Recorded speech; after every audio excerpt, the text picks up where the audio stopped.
எங்க அப்பா கூலி வேலை செஞ்சு விவசாயம் செஞ்சு படிக்க வச்சனால 3 பேர் மத்தியில நான் பேசுறேன். எங்க அப்பா கஷ்டப்பட்டு தான் படிக்க வச்சாரு. ஒருவேளை நான் எங்க அப்பா படிக்க வைக்காம இருந்தா நான் எஸ்ஐயா நின்று உங்ககிட்ட பேச முடியும். இது மாதிரி இங்க ஃபுல்லா நாளைக்கு ஒரு ஒரு பெரிய அதிகாரி ஆகணும். அந்த இருக்கக்கூடாது.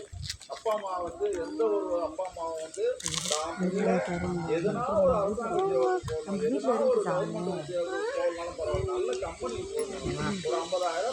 ஒரு 50,000 குட்டிகளை படிக்க மாறிடணும். ஒரு அரசாங்க உத்தியோகத்துல வேலையில இருக்கிறவங்களுக்கு எத்தனை பேர் கொடுப்பாங்க? தானா மரியாதை வரும். ஊர்ல வேலைக்கு அரசாங்க உத்தியோகத்துக்கு நல்ல கம்பெனிக்கோ வேலைக்கு போடுங்க. பெண் பிள்ளையா இருந்தாலும் சரி, ஆம்பளை பசங்களா இருந்தாலும் சரி, யாரா இருந்தாலும் அவனுக்குள்ள மரியாதை தான். நீ 1000 சொத்து வச்சிருக்கலாம், ஒன்னே ஒண்ணு மட்டும் அழிக்க முடியாத சொத்து ஒன்னே ஒண்ணு அந்த படிப்பு மட்டும்தான். அதை யாராலே அழிக்க முடியாது சாவர வரைக்கும். புரியுதுங்களா? அதுல நான் என்ன கேட்க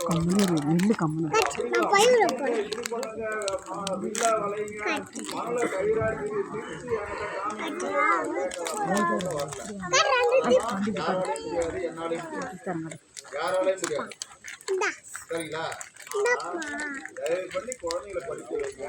தயவு பண்ணி பெண் கட்டாங்க. காலேஜ் கொஞ்சமா நல்ல பழக்கம் சொல்லி கொடுங்க. நான் தான் வந்து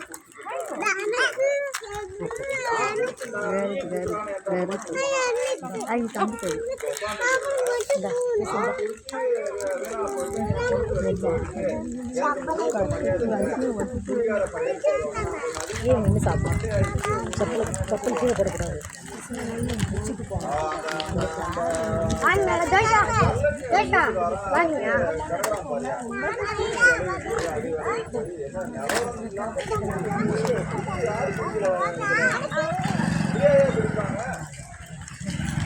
மானகட்ட போய் கிடக்குறான் பாருங்க. மானகட்ட போயிட்டு ஏன் அதை நாளைக்கு என்ன மிச்சம் மீதி வச்சு குடிச்சாங்க. எத்தனை எத்தனை குடும்பம் வந்து புதியால கணவனை இழந்து இருக்காங்க. எத்தனை குடும்பம் இருக்காங்க. எதிர்காலம் என்ன ஆகும்? ஒரு நிமிஷம் யோசிச்சு பாருங்க. அந்த இறந்தவங்க இறக்க போறவங்க குடியால இறக்க போறவங்களுக்காக தான் நம்ம சொல்லிருக்கோம். தொடர்ந்து முடிச்சுன்னா அது என்ன அமிர்தமா? அது உன்னை 100 வருஷத்துக்கு வாழ வைக்கும். கல்லும் பிராந்தியும் தீரும் அமிர்தமா? அது டானிக்காது. இன்னும் ஒரு 10 வருஷம் உன்னை வாழ வைக்கும். கொண்டு பசங்களை அதேதான். அந்த கஞ்சா அடிக்கிறானுவா, இந்த எல்லா பசங்களுமா கஞ்சா அடிக்கிறானுவா? சொல்லுங்க, எல்லா பசங்களும் கஞ்சா அடிக்கிறானுவா? நம்ம தான் நம்ம குழந்தைகளை கண்காணிக்கணும். நம்ம குழந்தைங்க என்ன பொம்பளை பிள்ளையா இருந்தா சாயந்தரம் வந்துட்டு நோண்டுதுன்னா எதுக்காக செல்லணுன்ற? 10 மணிக்கு மேல தூங்குறதுக்கு எதுக்கு செல்லணுன்ற? காலேஜ் முடிச்சுட்டு வந்தவொடனே ஸ்கூல் முடிச்சுட்டு வந்தவொடனே சொல்லி கொடுத்தது சாப்பிட்டு தூங்கு, காலையில சீக்கிரம் ஸ்கூலுக்கு வா.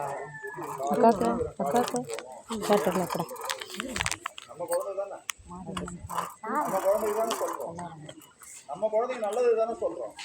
நல்லதை சொல்றதுக்கு நீங்க ஏன் வந்து அச்சப்படுறீங்க? படிக்காத, எதுனாலும் பண்ணு, நான் கண்டுக்க மாட்டேன். நீ எதுனாலும் பண்ணி குடிச்சு வரப்போ எந்த ஒரு அப்பா அம்மாவும் கடவுள் இருக்காங்க பத்தியா? கடவுள் இருக்காங்க பத்தியா? இந்த திருவிழா இதெல்லாம் படம்லாம் வந்தது, கந்தன் கதை படம்லாம் வந்தது, நிறைய இயேசு கிறிஸ்து படம் வந்தது, முஸ்லீம்ல படம் வந்தது. எல்லா சாமியும் என்ன கெடுதல் சொல்லிட்டு வழியை தான் சொல்லி கொடுத்துட்டு போயிருக்கு சாமிங்க. சரிங்களா? இது மாதிரி இருக்கணும்னு சொல்லி இருக்கு. கெட்டு போயிடணும்னு சொல்லிட்டு சாமி போகல. 9 சாமி மாதிரிதான் நீங்க அப்பா. 600 94 உங்க ஊர்ல 10 பேர் வேலைக்கு அரசாங்க வேலைக்கோ அல்லது நல்ல